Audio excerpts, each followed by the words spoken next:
Hey guys, this is Nick. You are getting ready to listen to episode 95 of the Life in General podcast. This is our big vinyl episode for the month of November, and it ended up being a lot longer than we had anticipated. Total runtime was almost 2 hours on this episode. So we decided to cut this into two parts. So the first part that you're going to hear today is just kind of our overview of what's coming out, things we've bought, some other stuff that's going on, and then part two, which is going to be out next week, is going to be the Jethro Tull vinyl portion of the show. We get into the controversy surrounding the Aqualung album cover artwork, some hidden gems that are out there that people have that are highly collectible that people have been trying to find, and then some other stuff that we would like to see released on vinyl that hasn't been released from their catalog. It's a really good conversation. That part of it, the Jethro Tull part, the part two, if you want to call it that runs about an hour and 10 minutes. So this first part, it's a lot shorter. I think it's the shortest episode we've released. I want to say it's like right around 40-45 minutes, but it's really good. We go over a lot of different things.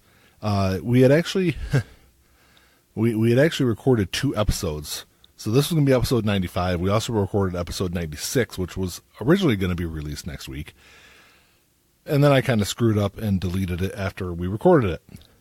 So there is no episode 96. So episode 96 is now going to be, I guess, part two. But so come back next week and check out the second half of our conversation. It's a really good show, and I hope you enjoy it. So here's episode 95.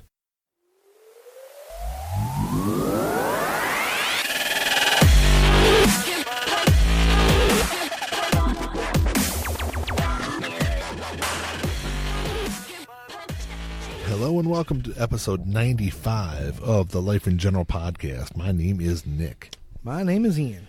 And as always, you can email any questions or comments to contact@lifeingeneralpodcast.com. Do I sound really weird to you, Ian? Well, no more than usual. Well, I mean, your the audio sounds fine to me. Okay, all right. Maybe it's just me then. It might just be you. You can follow us on Twitter @LIGPod. We're on Facebook, Podbean, iTunes, Google Podcast, YouTube, the tube of the U's, as you always say. Yes. Tube of you. And check us on Spotify. We're on Spotify. Actually, we've been getting a lot of plays on Spotify lately. Really? So, yeah. They've been delving more and more into the podcast realm. So yeah, so they're pushing it maybe a little bit more, advertising it a bit more. Maybe. I think I also went through, I don't know, probably about a month back and kind of adjusted some of the settings in there and how we're tagged and things like that. So maybe that kind of helped also. I'm not sure. Maybe. Or maybe we've just been talking about more interesting shit lately, so people decide to listen. Everything I say is interesting, so I don't know what you're talking about. Crickets. Long pause. So anyway, so this is our first episode of the month of November. So it is, of course, our music episode, vinyl record episode. I just call it music episode because it's the only way to listen to music anyway. So I agree, and you're not gonna be chomping on something the whole episode, are you? I gotta finish this one. Oh, that's right. I'm gonna chew my candy corn. There you go. Ian did point out the fact that it's after Halloween, so I shouldn't be eating candy corn anymore. But I bought this before Halloween. Then you should have eaten it before Halloween. Otherwise, it should go in a box. And I'm just saying that facetiously because I think Halloween should go all year round, unlike Christmas, which should only go for 3 weeks, and then it goes for 2 months. How do you fall on candy corn? I love candy corn. Because it seems like a very polarizing candy. It is. People either think it's from the devil or it's awesome, and I'm in the awesome camp. During my clinical last week, I was on. We went in the break room afterwards. After we were done on the floor, because we have this like post conference that we do with our clinical instructor, and they've got there's a plastic container on the counter, and I had candy corn in it, so I was like, sweet, and I'm eating all the candy corn on it. And everyone thought it was like the most disgusting thing on earth. I just love it though. I like candy corn. But you know what though? There's excuse me, I got to tickle my throat. So many fucking things I could say, but there's a lot of really shitty brands of candy corn though. It's the whatever this Brax or whatever this is. Brock's. Yeah. That's like the best. If it's not that, I won't eat it. But And the shit that was on the counter of the break room was the cheap, nasty, generic stuff. Yeah. But it was still decent. Candy corn's like pizza. There's no such thing as like bad candy corn or See, bad we've had pizza. that argument before, though, and I would agree with that with the candy corn, but there is such a thing as bad pizza. No, there's not. I've had bad pizza. I've had Bad pizza is still like inedible pizza. bad pizza is still like decent pizza. I won't touch a pizza that's got pineapple on it. That's not the pizza's fault. That's whoever made it. Well, none of it is the pizza's fault because someone had to make all of it, but there is such a thing as bad pizza. I would say bad toppings. There's definitely such thing as bad toppings. Yeah, and bad preparation, which therefore... Ooh, look at that. That's like a magical white candy corn. Yeah. That's really weird. It'll taste exactly the same. No, the white tip tastes different. Does it? Does the white tip taste different? Speaking of tickles and throats. Right. You nasty bastard. You're the one who said it. So anyway, this is our vinyl record episode, so we're going to be talking a couple of things to get do some upcoming vinyl releases. There wasn't a whole lot for the month. We're also going to talk about the Record Store Day Black Friday that's coming up on the 29th. We're going to go over some records we picked up in October. Ian's not going to talk about much because he only bought 2 records. Yep. Whatever. That's cool. Ian's saving up for something big. Yep. That's coming out on the 29th. Yep. So, and then we're going to be talking some Jethro Tull vinyl. Ian's a big Jethro Tull fan. I'm not as big of a fan, obviously. I'm a huge fan of their work from the late 60s through the 70s. So we're going to be talking about some of that stuff too. So as far as like, what's that for, Ian? Nothing. Were you like dancing in your seat? What do you... You're like, woo, I get to talk Jethro Tull, I'm going to dance. No, I was actually just moving around because just sitting here. Oh, okay. All right. I'm sorry I'm boring the shit out of you, I guess. Well, you do typically. Fuck off. But, you know, I get fidgety when I'm just sitting still, yeah. I don't know if you've ever, I'm surprised you haven't noticed it before.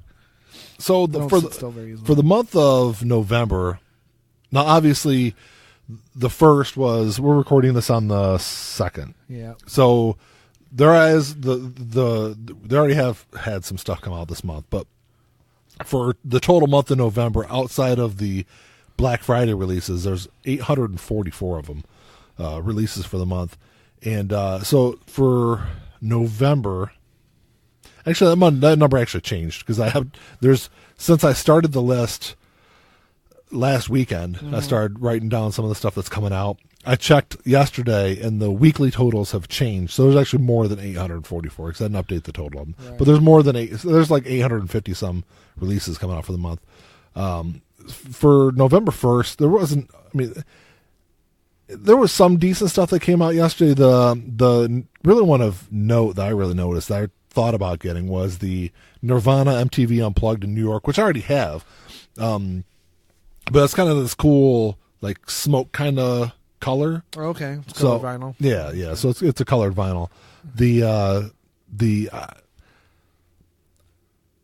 was a Garth Brooks set that came out, which I used to listen. My parents were big country fans growing up, so I listened to some Garth Brooks. But I mean, so it's interesting. It's called Legacy, and it's 3 separate 14 LP box sets. There's an original masters LP set. There's like a remastered set. I think it's the same music, just like done differently. Okay. The original masters would be from the original analog tapes. Yeah. And then the remaster would be those analog tapes remastered to... I'm not 100% sure that if it's remastered or what it is. Right. I think it's all similar music or the same songs cut differently. Okay.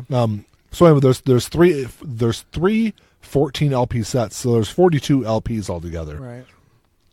Which is a gigantic. I never heard of a release that big, but Johnny Cash, they released Johnny Cash Bootleg 1 and 2, which are both pretty decent. The REM Monster 25th edition, anniversary edition came out. I want to get that. That's a really good album. It's one of the few REM albums that I enjoyed the entire album. I don't know. I mean, I like a lot of their stuff, but I mean that was the follow up to Automatic for the People, which is probably their best album. Probably, yeah, I would agree with that. So. Then Social Distortion's Sex, Love, and Rock and Roll came out, which I have on order from SRC Vinyl, which I've used SRC Vinyl before. They've got some good stuff for decent prices. Their customer service sucks ass, though. Right, and their shipping practices are a little it's obscene. I end up having to because I pre-ordered this with 3 other titles, and then they told me that two of the titles they were out of stock and they weren't going to be getting in. So then I tried for like 3 weeks to get a hold of somebody to cancel it. I called and left multiple voicemails, put like 4 tickets through their website, which is what they tell you to do. And finally I had to go through PayPal and threaten to refund my money through PayPal for them to finally get them to respond to me. Mm-hmm. And then they were like, "Oh, well, one of the albums that we said was out of stock, we couldn't get in, we can get in, we'll ship them to you." And I was like, "Well, no, I've already bought the 2 that they told me they couldn't get to me. I had already bought from a different source and already had by the time they responded to me." So then it took like another week to get them to respond to me again. And then finally they just canceled the whole damn order. I'm like, fine, fuck it. And I just ordered the shit from somewhere else. But I do have that Sex, Love, and Rock and Roll on order, and it says ready to ship on their website for like 4 days now, so we'll see what happens. Stray Cats Live at the Roxy 1981 was really good. That's out on vinyl. And then Cat Stevens Back to Earth, which I wasn't a fan of that album at all, but no, as a completist I'd want it maybe, but yeah, because it was his last studio album as Cat Stevens. Yeah, it was. So 1978. And then November 8th, there's only 3 things I thought of, that I found a note that were coming out, was Alice Cooper Dirty Diamonds, which you got on Record Store Day this year, right? I did. Mm-hmm. But was that colored? Oh, I'm sure it's all probably colored vinyl, because that's... Well, this one is, the one I got is blood splatter. So it's clear with like blood splatter in it. So I wonder if this is the same or not. I don't know. I guess I'll see when I go to the record store. But yeah, it's one of his best albums. Is it? It really... It has that 70s sound, and it's got his humor, and it's a really good album. I'd put it in the top 10 of his albums for sure. Hums, You'd Prefer an Astronaut's coming out. They've released a couple. SRZ Vinyl's released a couple of different variants. This is the green vinyl, which matches the green of the cover. Yeah. And then Post Malone's Wow is coming out. But that was really it for that week.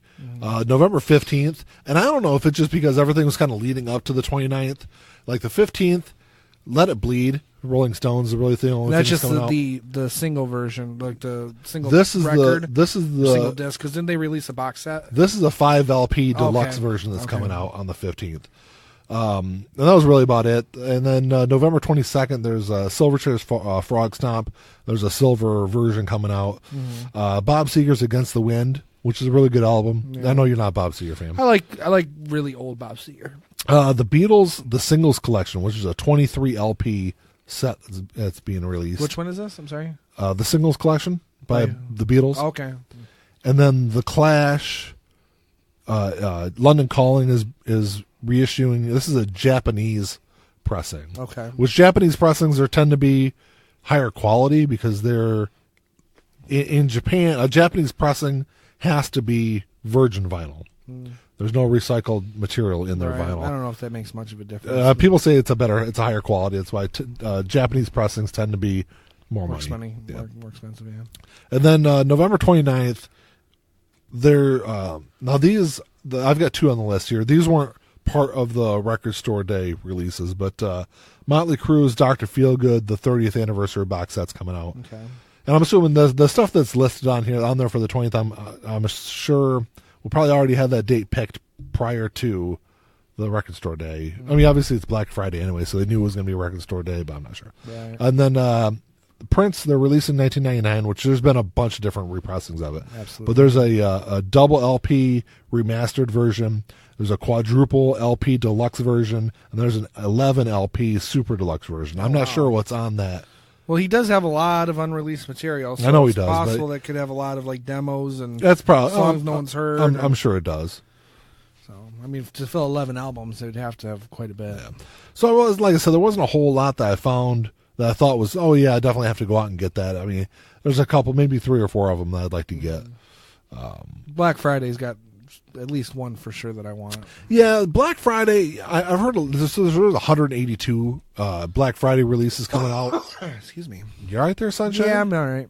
Ian's been sick. I'm getting over something. So, so yeah, there's 182 releases coming out for Black Friday, and I've heard a lot of people kind of complaining online about the lack of options. Yeah, I mean it's just, but I feel like that's how Black Friday was last year too. There was maybe one or two things I was really interested in. I didn't actually get anything on Black Friday last year. Well, I think if it were me, I mean, it's not, but I mean, if it were, it would. You'd want to make sure that if you're going to still do Record Store Day in April, you want to kind of blow your load in April. Yeah. Because otherwise there's no point. Black Friday is always going to be Black Friday. Yeah. So, I don't know. I just know there's one album I really want to get. So yeah, there's a couple of really interesting ones. There's a Louis Armstrong live in Allentown, Pennsylvania from 1956. I mean, I'd have to listen to it first before I'd get it. I mean, I like some of Louis Armstrong stuff. I'm not a huge fan. Right. J. Cole's releasing 2014 Forest Hills Drive EP, which is I know you're not a rap fan at all. No, not really. Well, it's a picture disc. It's a really good album. Then there's Alice Cooper, $1 Billion Babies. I think it's live in 73, I think is what it is. So, and I've heard it's a really good album. It was it was on the CD that they released, last couple of years. The special edition $1 Billion Babies? Yes. Okay. Yep. So it's that same concert that's on there. And then the one you were interested in, the Alice Cooper Dragontown. Yep. The Doors, they're releasing Live at the Isle White Festival from 1970. Okay. 70 or 71? Or no, it was 70. It was 70. 70, yep. And then the one I'm really interested in, which is Pearl Jam's MTV Unplugged from 1992. Fantastic show. Yep. Probably one of the best Unplugged shows. Even better than Nirvana? I said one of them. Okay. I think Nirvana is the best Unplugged show ever. And then I would have even I love Pearl Jam, but I think I would have put Alice in Chains at second. Yeah, Alice in Chains is really good. Actually, I just picked that up this month. Yep. And then Sugar Ray 1459. I'm not a huge Sugar Ray fan, but that's a really good fucking album. Yeah, I remember when you had that on CD. It was pretty good. Yeah, it was a pretty good album. And then one that I probably wouldn't pick up, but it's really kind of interesting. It's a various artists album. It's Saturday Morning Cartoons Greatest Hits. Huh. And it's done by like a bunch of different punk bands you've probably never heard of. Oh, they do like theme songs to cartoons and Yes. stuff? Oh. Yeah, that might be worth at least listening to. I don't know if I'd want to buy it either. Yeah, I don't know if I'd buy it, but I mean, outside of that, that's what, 1, 2, 3, 4, 5, 8 things out of 182. Right. Yeah, I mean, I'd have to look at the list again, but I felt like the list was I am just going to be spending more than just. I'm technically going to be walking away with 25 records that day, theoretically. Maybe not that day because I have to order the one, but yeah. But Ozzy's entire catalog is being released that day as well. I'm assuming through his website because it hasn't been listed on any other website at all. No, nothing I've seen. And it is a limited edition, but it's $500. So that's why it's a hell of a set, though, man. Really, it is. It comes with 24 If you're an records. Ozzy fan, I mean, it's like it's got everything. It's got everything. Yep, everything. It's got all the studio albums, all the live albums, and it's got an entire album of nothing but outtakes. Yeah, that's gonna be a bunch of shit that you've never been able to have before. Right. Not on vinyl. Right. Comes with a poster for every album, every studio album. It's just a all around complete package. And there's at least 4 or 5 albums off the top of my head that you can't get at all, that have never been either released on vinyl or released very limitedly when they first came out. Yeah. And otherwise there's 5 of them that are, if you can find them on vinyl, they're fucking expensive. Yeah. No More Tears, for example, which is something I'd love to have. You can find it because it was released in '91 on vinyl, but it's like $100, yeah, and exactly. it's hard to spend that kind of money on a single record. When there's, if it was the only Ozzy one that was that expensive, it'd be fine. Yeah. But then there's a couple I can't even get. Like Black Rain, you can get unofficial bootleg versions on vinyl. Same with Scream. Okay. But that's it. And they're super expensive too, but they're not even official releases. Yeah, which I've got a couple of bootlegs, and I think they sound fine. Yeah, but when you want It depends on it depends on the source they get the that's the thing. You don't know. And I'm a completist. Because if they're ripping it from a CD, it's going to sound like shit. Exactly. I'm a completist. I want complete studio, official releases, if I can get them, obviously.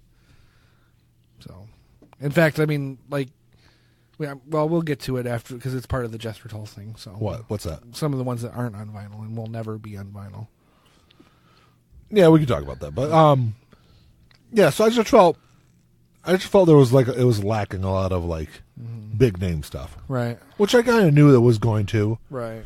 Well, like I said, it's like, you can't have... I was actually surprised that the Alice stuff was even being released. Alice is usually pretty good. He's got something going. He's releasing something for every record store day that I can think back. Not Black Friday. He didn't last year. Oh, maybe not. Yeah. Because, Black Friday in the spring and April, it's a different beast. Right. Well, that's what I mean. You don't want to. If you're going to blow your load, blow it on that. Because, like I said, Black Friday's not going anywhere. No. So I always have that. That's kind of all we have. As far as I was trying to breeze through some of this like early stuff in the episode, just because I think we're going to talk Jethro Tull vinyl, and there's a lot to it. But what'd you pick up this month? Anything decent or? Only two. I got the 25th anniversary of Throwing Copper by It Live. Well, that's right. Which I finally got a chance to listen to the other day. It's a great album. It's a great album from beginning to end. And I picked up Paranoid by Black Sabbath just because I didn't have it and it was cheap, and it's the remaster, the reissue of it. So, which your other ones are also on yes, yeah. The only one I had originally that was an original pressing was Paranoid. I still have it. It is my dad's copy. It's not in the best of condition. It's old and beat up. So, and since my other ones are reissues, I kind of want them all to be universal. Yeah, that makes sense. So now I'm only missing 3 Black Sabbaths. So which ones are you missing? Master of Reality, Technical Ecstasy, and Never Say Die. Gotcha. I didn't buy a whole lot this month. It's probably the least I've bought in a while, but I got. You still have what, 10? I think I picked out 20 this month. Jesus. Okay, I was being conservative, but don't be conservative. Well, not politically. Bunch of bastards. Right. No, I'm just joking. No, I'm not. Yeah, a bunch of bastards. I picked up a lot of really like stuff I've been trying to find for a long time. Have you ever heard of the Cooties? Yes, I've heard of them. I Have don't you? know any of their really? music. Yes. So the Cooties were like a side project of MXPX. I think I knew them because you told me in about their early days. So I got an original 1997 original pressing of I think it's their only album they ever made. It's called Let's Play House. Okay. It's got I'm Okay, You're Okay, which I'm pretty sure you know this song, don't you? Okay. It was I'm Okay, You're Okay is a song, probably the biggest song off of Slowly Going the Way of the Buffalo, which is MXPX's album that was released in 98, I believe. This is an earlier version of that song? It was actually originally recorded it was actually planned for the Cooties. Okay. Mike Herrera wrote it for this album, and they liked it so much they re-recorded it and put it on their own album. So it's actually a really good album for what it is for, mid-90s punk song or punk album. I did pick up The Ever Passing Moment by MXPX. It's an original pressing 2000. Okay. Which is kind of hard to find because they weren't pressing a whole lot of vinyl. 2000, no. Not 2000. And MXPX, they had a moment of, kind of pop stardom, but they were never like a big... As far as like chartability goes, right. The Ever Passing Moment was probably, I think, was their highest charted album. So it makes sense that there probably is more of those copies floating around out there. I got it at a smoking price. I also got from the same guy. I bought MXPX's 1996. It's a 10-inch called On the Cover. So it was a cover album that they made. And the cover album is, like I said, is a 10-inch white vinyl. Right. So that was pretty sweet. I got a steal on both of those. And I remember you having it on CD too. Back in it's a great especially for a cover album. It's a great album. It's probably that and who was the other really Goody Hook? I think it's how you say the name of the band. Songs We Didn't Write. Fantastic cover album. Oh, Mike Ness's cover album was pretty good too. Yeah, it was. Well, that wasn't a cover album. I thought it was. He did Under the Influences, Right. which was a cover album, which is it's okay. His first solo album Had other covers. had Maybe that's what I had was a couple of covers on it, but not a whole lot. thinking. Yeah, maybe I was just thinking of those covers that were pretty good. The Devil and Miss Jones is a cover. But I also picked up the Young and the Hopeless by Good Charlotte, which is really hard to find. I was looking for. I wanted to get an original pressing of it because with that kind of stuff, I'd like to get some of those older pressings. But for as much as I paid, I got it's a 2014 repressing, but like the original pressing stuff for some reason is really fucking expensive. Yeah. So I mean, I still paid over $100 for that one. And the other one I was really happy to get. It's something I've been looking for 32 years, which was it's an original pressing of Guns N' Roses' Appetite for Destruction. It's Rape Scene. I wanted to get a U.S. pressing, but the U.S. pressings are Super expensive. 3 or 4 times the cost of. I got a U.K. pressing. I got a really good deal on it. Original U.S. pressings they didn't press it for very long in the Right. U.S. Before people started throwing a fit about the cover. So a good quality U.S. pressing is going to cost you $200, Right. or somewhere close to that, Or more, $150 to $200. And a UK pressing, they pressed in the UK for a longer period of time before they stopped. So you can get a UK pressing for $50-$60. So yeah, that was pretty sweet to have that. It's something I've almost bought a couple of times when I was younger. Right. And I'd come across it, and at the time I was like, I don't really want to pay $35 for a record. Now I'd gladly pay that for Right. Well, you have paid that, and the then one more. and I'm pretty sure that the ones that I came across back in the late '80s were probably U.S. pressings also. Right.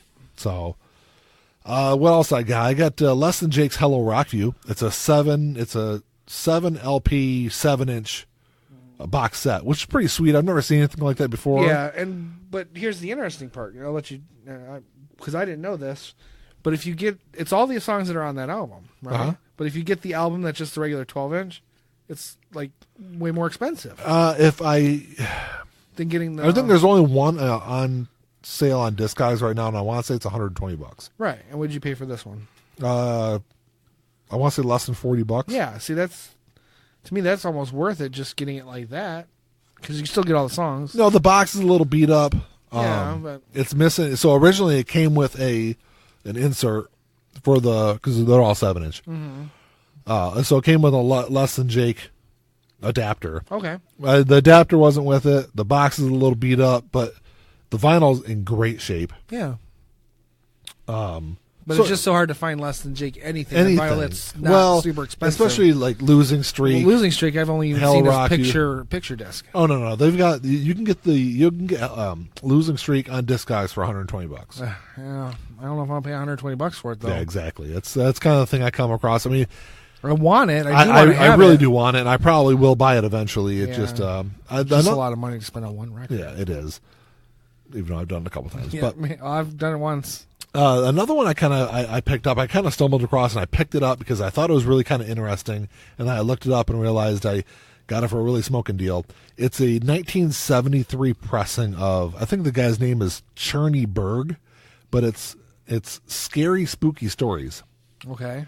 It's a Halloween record, and it's just like this guy just reading stories. Oh, spooky stories. Yes, yeah, scary stories. But I want to say I paid like, I don't know what I paid for it, $14 or $15, and this thing sells for $100 online. Really? Yeah, I was kind of surprised about that. Have we talked about that other record that we saw at the record store that you didn't buy? No, I actually forgot all about that. But here, I'm gonna read through a couple of the other ones, and before we get to the tall stuff. Before we get to the tall stuff, we'll talk about the crazy thing that I passed up that I shouldn't have. Audio porn. Yeah. So I did pick up it's a Various Artists 1994 pressing of Old School Rap Volume 1. So this is like old school. I'm talking like 70s. late 70s, Yep. early 80s rap.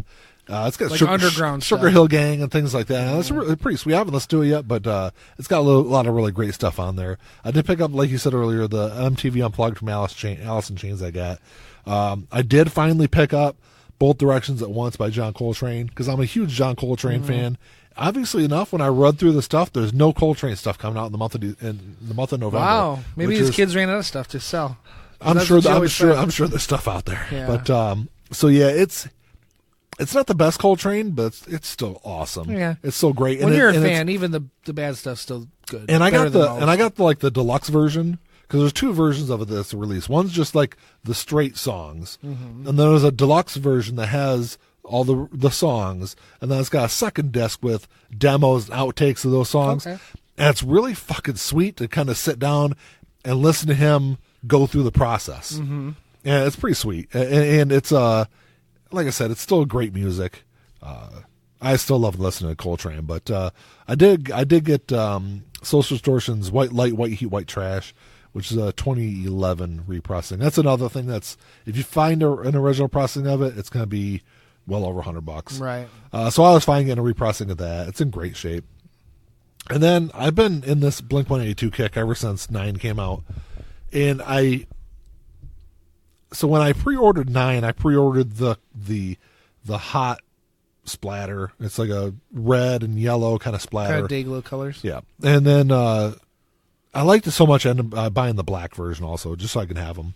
And then I kind of just I started looking back at my other Blink albums, and I'm like, well, I've got some black versions of this album, and I've got some colored versions of another album. Why is my computer working? There it goes. So I kind of went through. I did get Blink-182's self-titled album from 2002 or 2003. I think it was 2003. Is probably one of my favorite albums of all time, and I had a black pressing of it. I did buy the pink repressing, just so I can have a colored version. That's the one where your cover is on your wallpaper, right? Yeah, I think so. Okay. Sure. Okay. It's the smiley face, and it's like white with white. Yeah. Yeah. Like pastel color. Yeah, it is. And then I also picked up a colored version of "Take Off Your Pants and Jacket," which is it's a really good album. I feel stupid saying it because I didn't realize what the title said until, I don't know, probably about a year ago. Maybe. It's all in how you say it and how people want to take it. That's kind of the beauty of the title. So really. I got a red version of that. I also picked up, there was a live album from 2000, which I don't know why, but I always thought it was a best of, so I never listened to it. Right. And it's called the Mark, Tom, and Travis Show. It's just a live album. It's really good, but it's funny. Like it's a double LP, and the fourth side is just all banter from the tour, just them like making fun of each other. Like on the tour bus and stuff? No, on stage. Oh, okay. Just a bunch of different cuts of them giving each other a bunch of shit, and it's kind of funny. Cool. So anyway, now on to what I didn't get. Just one specifically. So in 1950, I think it was 1957 or 1953. Give me 1 second. Let me see if I can pull it up. If not, I can. I think I still have the text message you sent me when you saw it, because I saw it in the store on the wall. I was like, oh, that's silly. And I just kind of forgot about it. And then like a day later, Nick texts me. He goes, check this out. I'm like, oh, I just saw that. And then he starts telling me all this stuff about it. I'm like, what the fuck is that? And he sends me a YouTube link with one of the songs. Yeah, did you listen to it? I listened to the one. Okay, so this album is called... hopefully I don't offend anyone, but whatever. No, if I do, go fuck off. All right. It's called My Pussy Belongs to Daddy.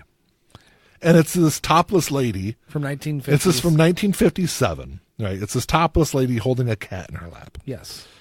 So I think the cat is supposed to be the pussy. Yes. But whatever. And just some of the tracks. So the first song is called My Pussy Belongs to Daddy. And these are all like regular like jazz songs. Yeah, right? like it's absolutely something hilarious. you hear at like a dinner party almost sounding. The second song, which I think is the one I sent to you, is called Sadie's Still Got the Rag On. Yeah. That's the one I Want a Man to Give Me Some Luck. What's the other one? The last song on this album is called Tony's Got Hot Nuts. So anyway, it's not like porn, but it's kind of like porn. It's kind of for 1957 ish. Right, yeah. But it was also hilarious because the record store I saw it at, the price of it was $69.69. Right. And the price stickers were over the lady's nipples. Yes, it was. Yeah. I took a picture of it and sent it to a couple of people, and I was showing around at work also. We all got a good laugh out of it. And I was kind of kicking myself in the ass because the next day after I saw it on a Sunday, and then Monday I was like, damn, I probably should have bought that because it was $70, but it was 20% off. Mm-hmm. And this thing was in really good condition. Mm-hmm. And in that condition, it typically goes for $100 to $150 online. So you could have made a profit if you didn't want to keep it. Yes. So I went back Tuesday to go buy it, and of course it was gone. It was gone, yeah.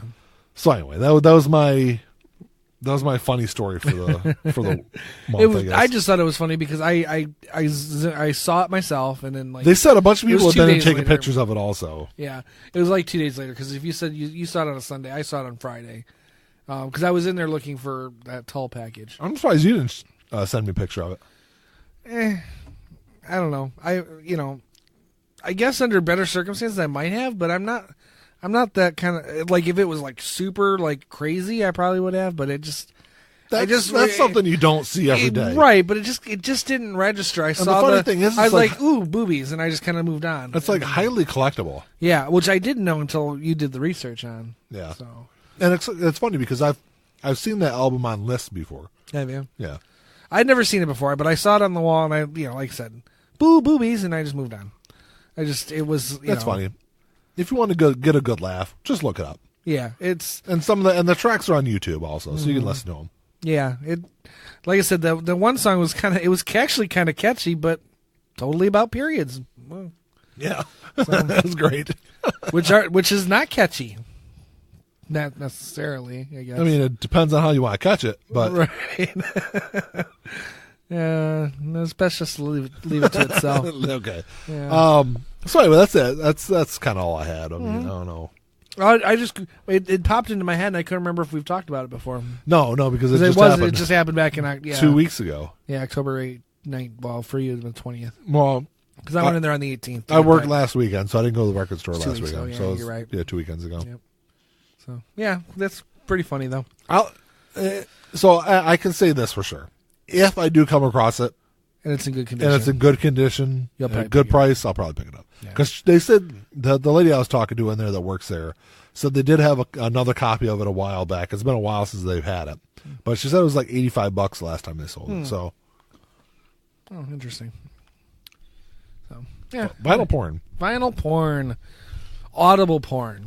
Musical porn, except for there's not porn; it's just songs. It's probably stuff that would be played at like a 1950s stag party or something. Probably, I could definitely see that. Yeah, because you would never catch someone playing that in like mixed company in the 1950s. No.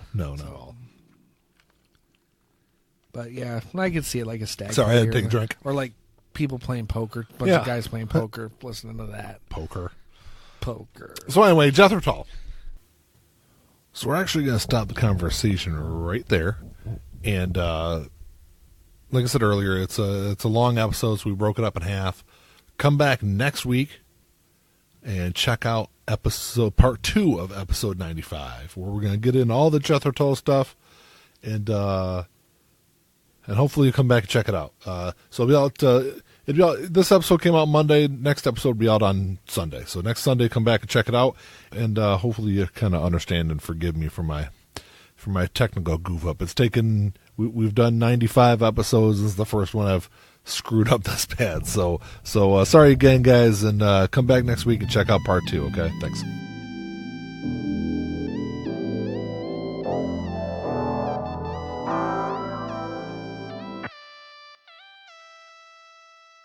Play my role, let me tell you about it. This shit right here, man, I'm about it. Only real niggas reside around me. Yo, old lady, drop a guard around me. Dip like I know you can, bitch. Show me the ropes like we in the ring. Got you some cobras, you wanna hang. Shoulder to shoulder, them niggas basic.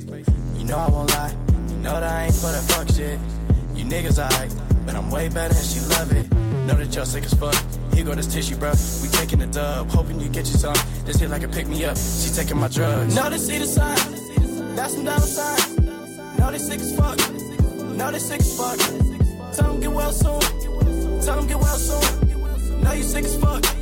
Get well soon. Oh shit. Watch out, you the god, Billy. Oh shit.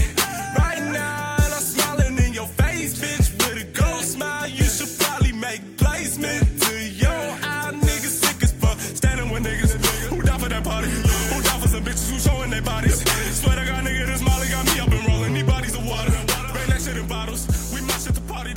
styling.